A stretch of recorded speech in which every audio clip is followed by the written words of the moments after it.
হে কাফেলার মানুষ, হে কাফেলার মানুষ, হে মক্কার বণিকগণ। উনি বুসরার একজন সাধু। আপনি কি চান আমাদের কাছে? বাবা আপনাদের দাওয়াত দিয়েছেন। আপনার বাবা? কে আপনার বাবা? আমার বাবা হচ্ছেন পাদ্রী বাহিরা। এখানকার সবাই তাকে চেনে। তিনি হলেন ধর্মজ্ঞানের আধার। এখানকার সবাই তাকে সম্মান করে। তিনি আগামীকাল আপনাদের সবাইকে দাওয়াত দিয়েছেন। সবাইকে মধ্যাহ্নভোজের আমন্ত্রণ জানিয়েছেন। আপনারা সবাই আসবেন এমনটাই আশা করছেন উনি। আমন্ত্রণ গ্রহণ করতে উনি জোর করেছেন।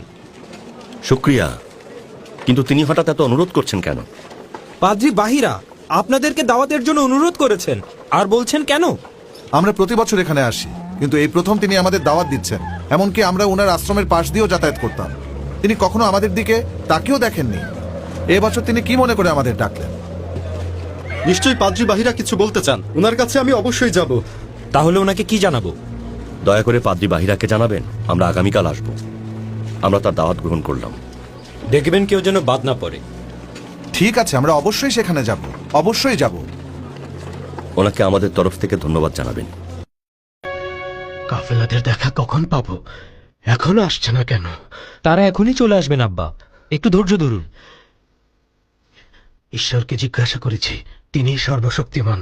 একমাত্র ঈশ্বরই জানেন তাকে আমি কিভাবে খুঁজে পাবো, যাকে কাফেলাদের